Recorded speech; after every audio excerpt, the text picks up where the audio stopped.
নিজেকে সামলে রাখা দায় হয়ে উঠছে সামাজিক মাধ্যমে একটি ভাইরাল ভিডিও দেখে। নৃশংস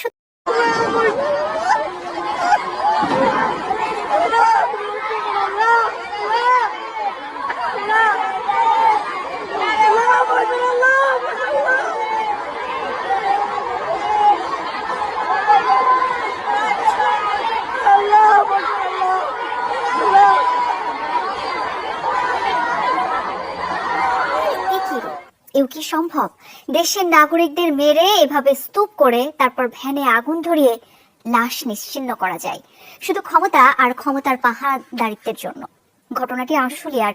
যাদের মরদেহ পুড়িয়ে দেওয়া হয়েছিল তাদের মধ্যে 4 জনের স্বজনরা বুঝে পেয়েছেন আপনজনের প্রাণহীন দগ্ধ দেহ, বাকি 2 জনকে শনাক্তই করা যায়নি। স্থানীয়রা জানান, সারা দেশে যখন বিজয় উল্লাস চলছিল সেই 5 আগস্ট ঘটে এই বর্বরতা।